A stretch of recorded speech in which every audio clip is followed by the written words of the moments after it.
My name is Emily, and at 26, I'm a driven career woman.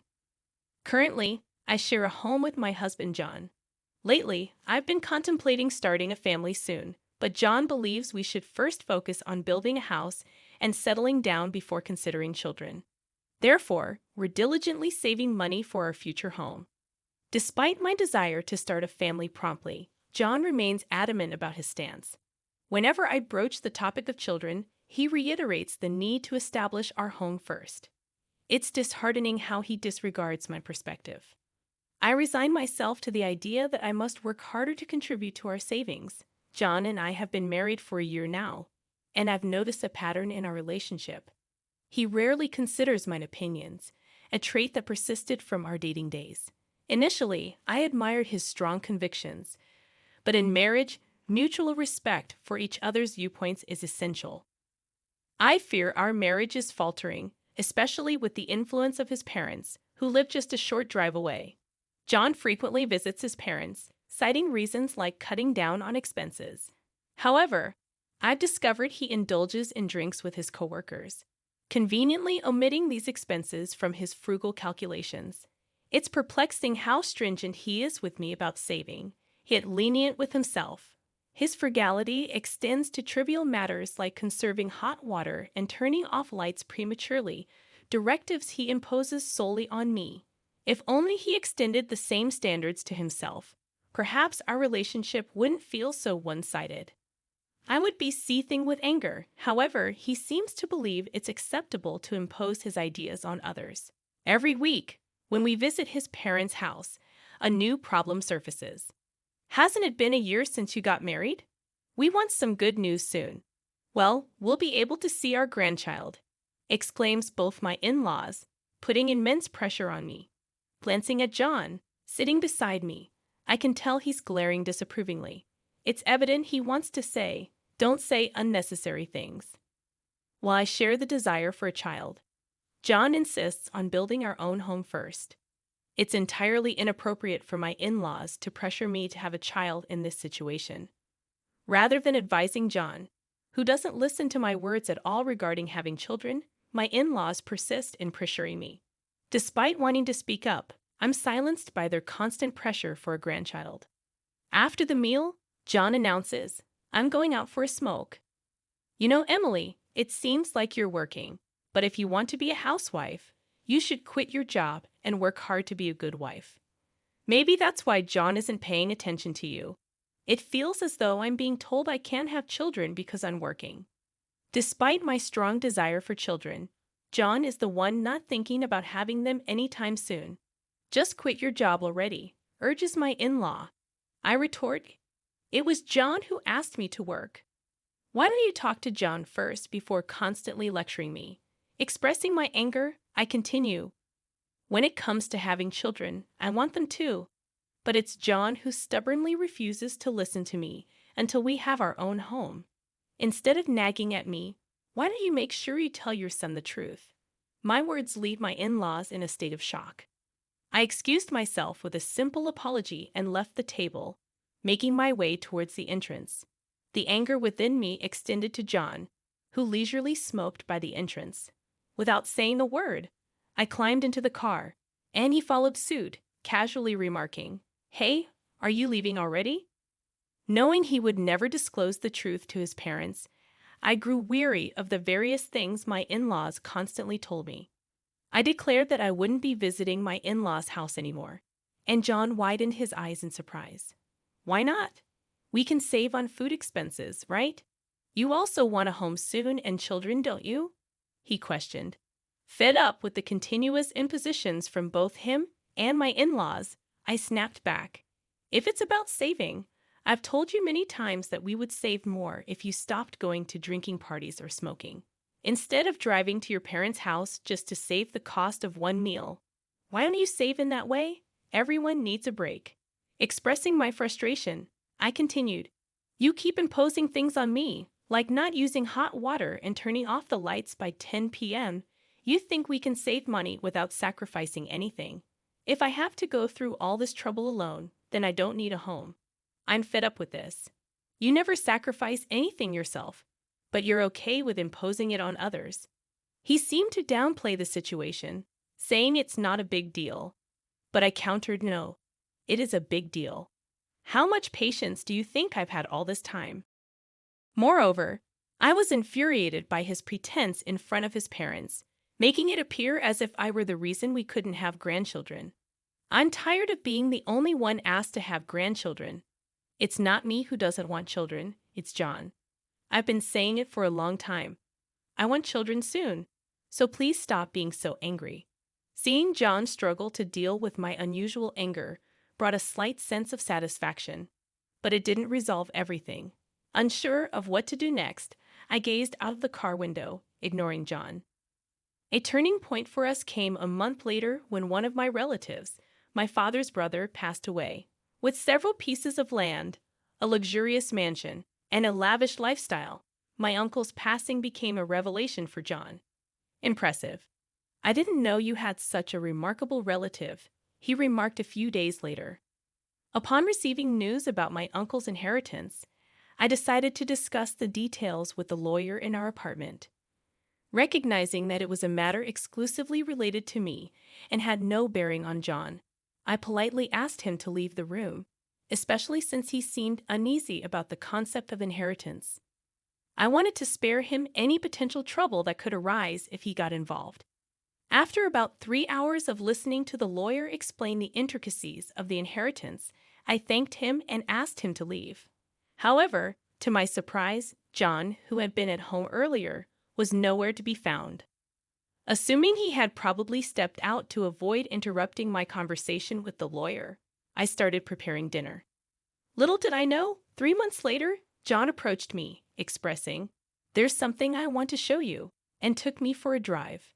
Excitement welled up as we entered a residential area, but my confusion grew when the car parked in front of a certain house. John then pressed the intercom, and my in-laws emerged from inside. However, it was evident that this house was not their home. "You finally made it. When are you and Emily moving over here?" "We're thinking of moving in by the end of this month," announced my father-in-law. He continued blaming me for being a selfish daughter-in-law and accused me of always shifting the responsibility for having children onto John. I shot a disapproving glare at John, bewildered as to why he brought me here when I had clearly stated I wouldn't visit my in-laws anymore. Searching for an explanation, I questioned him, and he simply shrugged, stating, "Don't get so angry. If we live together, we can bridge the gap between you and my mom. Besides, this will be our new home from now on, so you should cooperate on the children issue as well. Live together." His revelation left me in disbelief. I hadn't agreed to living with them, especially after explicitly stating that I wouldn't go to my in-laws' house anymore. The situation was further complicated by the nature of the house. As John disclosed, it's a two-family house. My plan was always for us to live with my parents eventually. "So, what's the problem with living in a two-family house now?" he asked.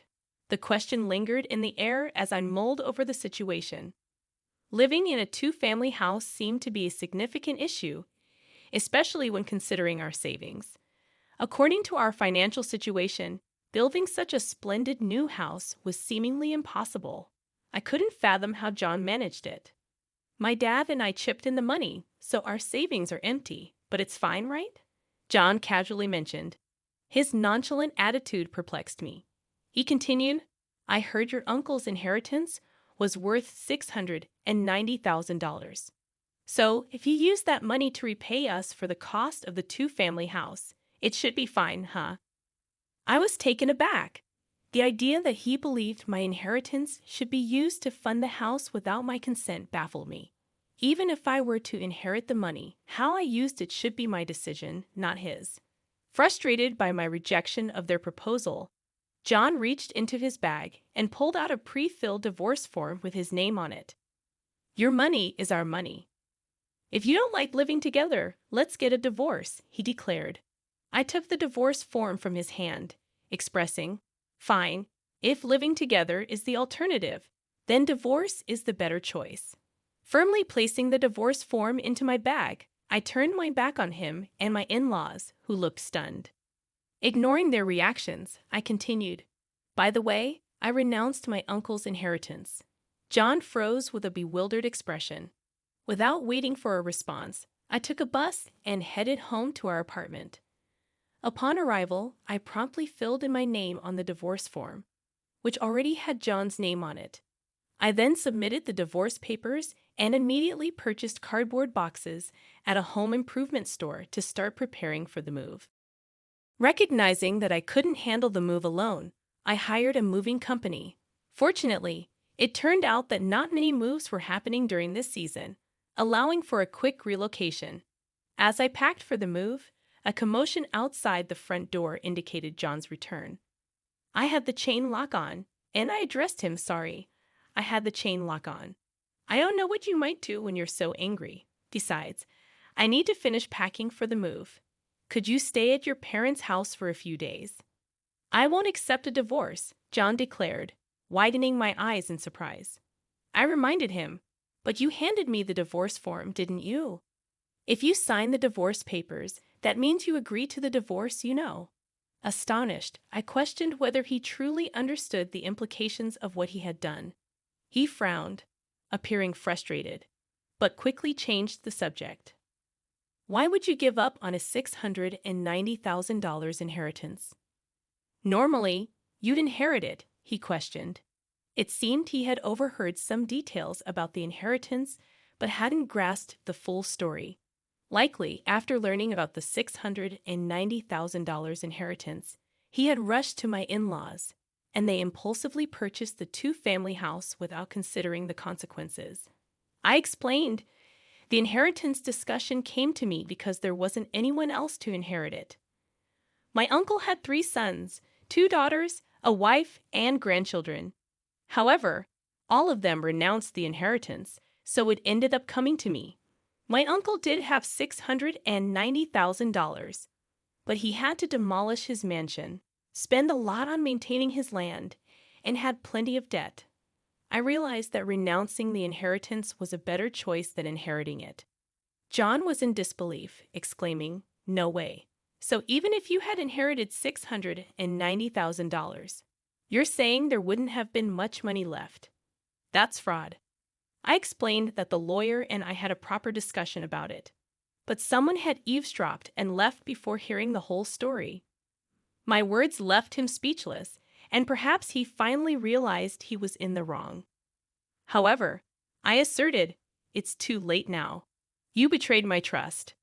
We've already filed for a divorce, and you and I are no longer a couple. Why are you suddenly saying you don't want a divorce now? If you truly didn't want a divorce, you should have followed me right away when I returned, shouldn't you?" I reminded him of the consequences of his actions, emphasizing that his mother's opinion about the divorce didn't change the fact that he and his father had invested in the two-family house.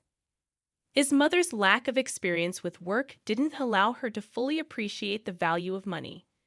I sighed, realizing it wasn't my role to listen to his complaints about his parents. If we were still a married couple, I might have entertained the conversation. However, I reminded him, "You haven't submitted the divorce papers yet, have you?" He pleaded, "If you do it now, we can still be a couple. Please, let's live together in that two-family house." "I've already submitted the divorce papers, so it's pointless now," I replied.